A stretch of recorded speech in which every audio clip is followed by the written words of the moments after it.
Welcome. This is the Mentally Whole podcast. I am your host, Lauren Green. This podcast is a safe place for us to have weekly discussions about mental health, Christ, personal development, and the tools to live our best lives.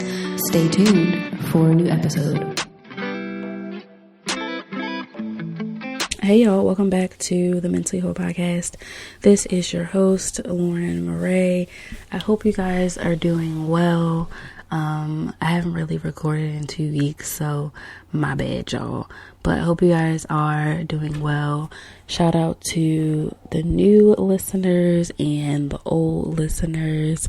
Don't forget to share this with someone who you think will enjoy this content, and don't forget to subscribe, share, and you know the deal.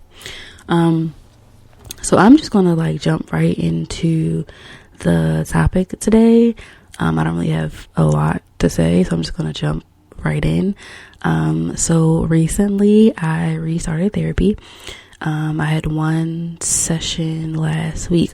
Oh, before I forget, if you follow me on the gram, I finished my first 30-day workout challenge. This challenge was really simple. I just wanted to have some type of movement and exercise at least once a day for 30 days, and I reached my goal.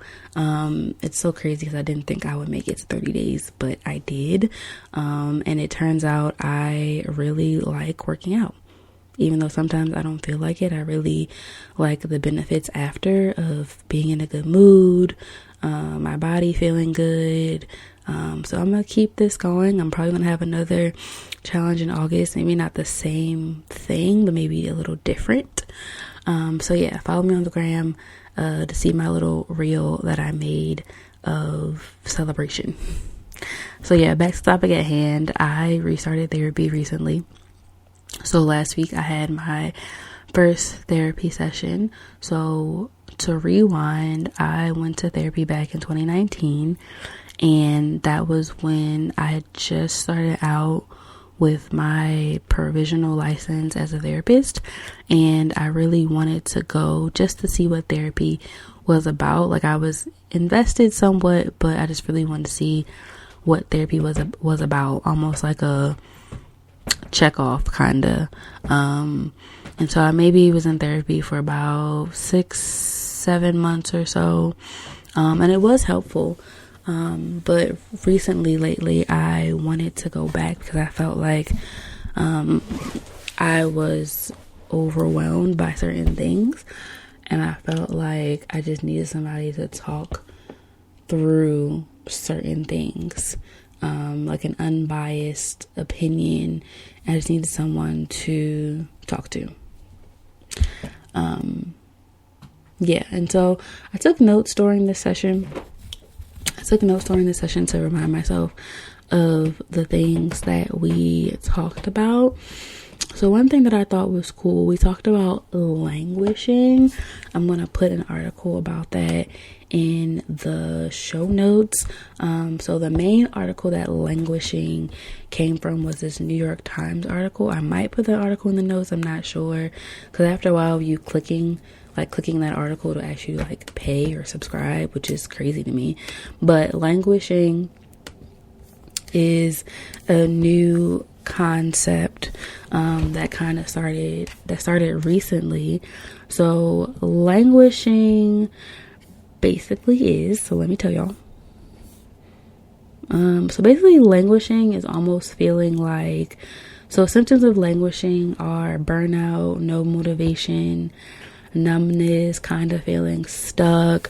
You're kind of in a limbo and everything is buzzing around you. You have goals, but you're not really motivated to complete them. That's apathy, a sense of restlessness or feeling unsettled, or an overall lack of interest in life or the things that typically bring you joy. So one of the things that I was realizing outside of therapy was that I was very apathetic to a lot of things. I wasn't really interested in a lot of things. it was hard, especially in the heart of the pandemic. It was hard at times to get going and do things. And even now, a year and a half, almost 2 years later, I still have moments where it's hard for me to do things, and I have to really push myself to do it. And I never heard of that term until last week, but it describes really well what I was experiencing during the pandemic on and off.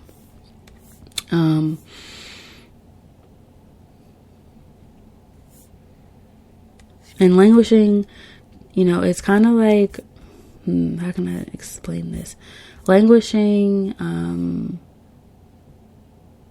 it's not a full-blown like mental health diagnosis as of right now, but it is, a condition that people have been experiencing during this pandemic.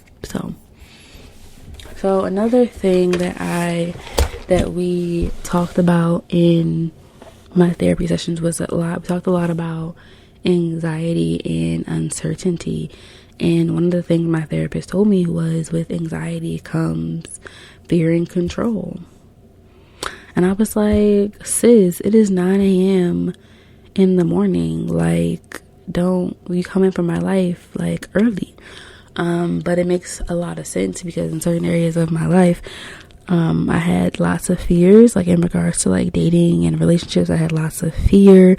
And also in certain instances, I would try to control certain things, and it just wasn't working out. Like, it just wasn't going well.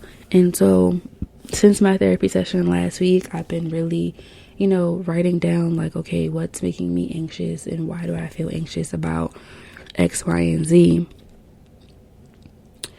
Another thing that's important that I remember us talking about is just being present in the moment, and that a lot of times anxiety starts when we are fixated on things that are going to happen or things in the future. And her encouragement was to be present in the moment. Like, we talked about certain things that I'm afraid of happening in the future, and I can't worry about that right now because it's in the future and you don't know if certain things are going to happen. So that really blessed me to be present in the moment. So the last thing I want to talk about that we addressed in my session was riding the wave without personalizing. And the example my therapist gave was, something happened with your client and you did the best that you could, and you said, you know what, I did what I could, and you don't personalize it like, oh, I'm a failure because I didn't work well with this client, or I don't know what to do with X, Y, and Z, and I'm not good at this. Personalizing something and making it about me. And that goes across the board in my relationships and friendships and, business things and things like that, to ride the wave and not personalize it.